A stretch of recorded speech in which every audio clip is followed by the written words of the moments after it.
recorría las estribaciones del Pirineo hasta los confines de Huesca.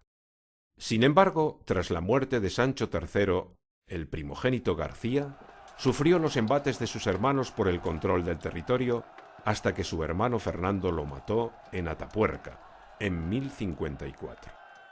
En tierras de la Bureba se sigue escenificando la muerte del rey García, el de Nájera. Los campos de Atapuerca y Ajés aún recuerdan el eco de aquella batalla con un menhir que recoge la leyenda. Fin de rey don García de Navarra. Batalla de Atapuerca, 1054. Una batalla que marcará el inicio del declive del reino vasco. En 1057, el reino de Pamplona perdió Oña, Trasmiera, Mena y Bureba Occidental, mientras Valpuesta y otros lugares aguantaban los ataques.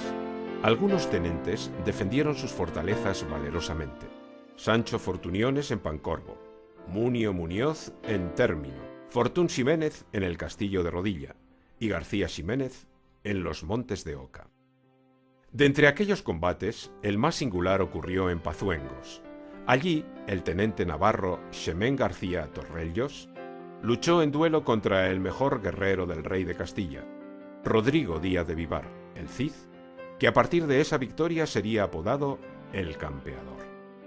Las pérdidas continuaron con el asesinato de Sancho IV en el barranco de Peñalén. El vacío de poder trajo la ruina del reino y su reparto entre monarcas castellanos y aragoneses.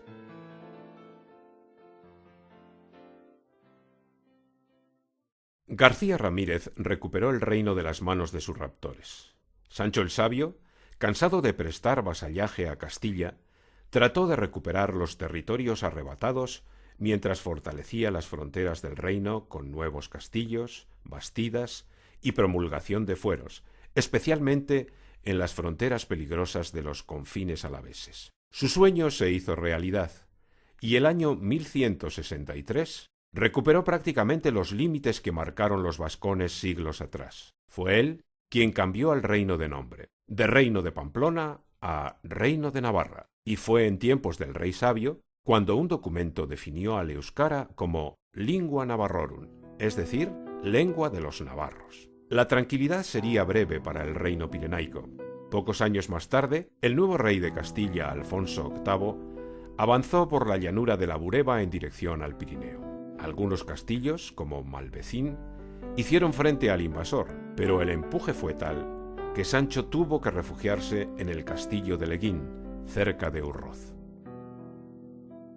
El rey de Navarra entendió que debía proteger aún más sus vulneradas fronteras y creó villas fortificadas como La Guardia, La Braza, Antoñana, Campezo y Vitoria, y castillos inaccesibles en los accesos al reino, como Portilla, Zaitegui, Arlucea, Atauri, Treviño, Aitzorroz, Ausa o Mendicuta.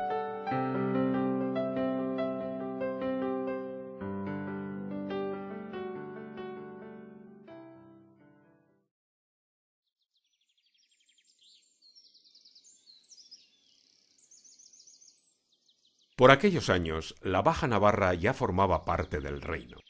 Además, el matrimonio entre Ricardo Corazón de León de Inglaterra y Berenguela, hija de Sancho el Sabio y hermana de Sancho el Fuerte, en mayo de 1191, selló la alianza anglo-navarra. Y se consolidan dentro del reino los territorios navarros de Amicuce, Arberoa y Oztibarre, Garazi, Baigorri y Landibarre, con el nombre de Baja Navarra, tierra de ultrapuertos o tierra de vascos, llamada así hasta el siglo XVIII. Sus castillos defendieron el reino por el norte, Mondarrain, Rocafort, Agramón y las bastidas de Clegans y don Iván Egaraz y San Juan de Pie de Puerto, encomendada por esas fechas a quien años después defendió valerosa y heroicamente Vitoria del asedio castellano, un hombre llamado Martín Chipía.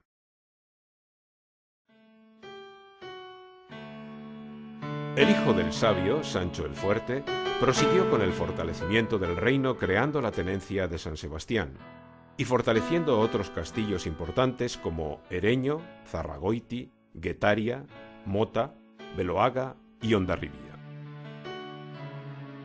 Pero, ingenuo y confiado, como dictó en su memoria Jaime, rey de Aragón, el rey de Navarra no supo contrarrestar el ataque depredador del rey de Castilla. Regueros de soldados atravesaron la puerta natural de Pancorbo y se dirigieron al baluarte defensivo del occidente del reino, Vitoria.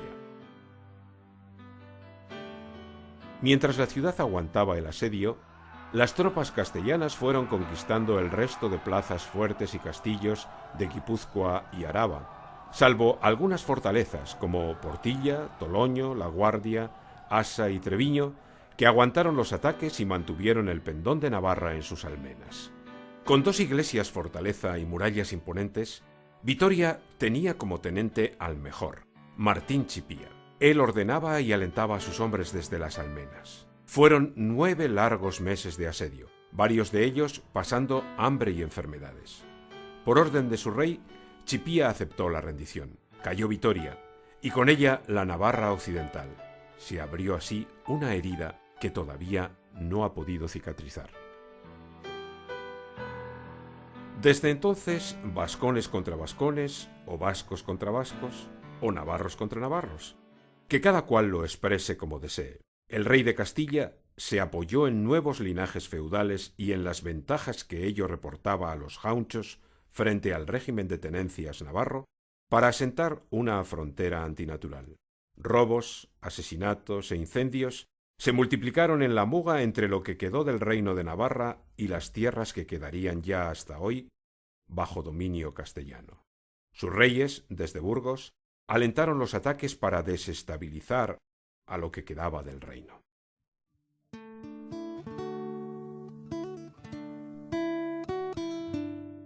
A mediados del siglo XV, Castilla volvía a usurpar territorio a Navarra. La Sonsierra luchó con valentía. La Bastida de la Guardia aguantó un asedio de 7 meses. El castillo de Asa vio morir a su alcalde, Juan Ualde, sustituido en plena batalla por su hijo. Las fortalezas de Toloño, Toro, Herrera, Bernedo y Buradón fueron conquistadas y destruidas por el ocupante. El cerco y acoso sobre el reino se hacía cada vez más estrecho, y en 1460 Castilla conquistó esa parte de Navarra. Viana pasaba a convertirse en la primera defensa al occidente del reino. 21 de julio de 1512. El ejército de Fernando el Católico invade el reino de Navarra por Olazabutía en dirección a la capital. Un buen número de navarros beamonteses, seguidores del conde de Lerín, así como alaveses, vizcaínos y guipuzcoanos, forman parte de las tropas castellanas.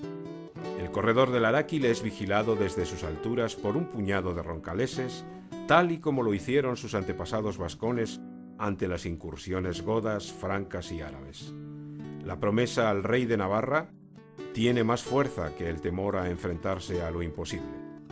En un acto épico o suicida, saltan desde las peñas de Osquía a la vista de los generales de Castilla. Son derrotados. Los conquistadores han abierto la puerta hacia Pamplona. La capital se rindió y otras ciudades y villas siguieron su ejemplo. Tudela, por el contrario, cerró sus puertas y se preparó para la defensa. Ese desafío al poder del rey católico les costaría a los tudelanos la destrucción de su fortaleza. No dejaron piedra sobre piedra. Hubo varios intentos de liberar el reino, pero sin éxito. Las Cortes, a pesar del control castellano, tuvieron fuerzas para protestar contra la barbarie de Cisneros, que ordenó demoler o desmochar los castillos navarros que quedaban en pie. No consiguieron paralizar la destrucción. En un último esfuerzo por recuperar el reino, en 1521, las tropas navarro-gasconas del legítimo rey de Navarra, Juan de Albret, logran expulsar al invasor entre el repique de campanas de los pueblos. El sueño durará apenas 2 meses. 30 de junio de 1521. Campas de Noain y Esquíroz. Un ejército franco-navarro se enfrenta a las tropas castellanas que le superan ampliamente en número. La derrota dejó un reguero de muertos y la frustración de quienes soñaban con volver a ser independientes. Un año después, en 1522, algunos supervivientes de Noain tomaron el castillo de Amaiur.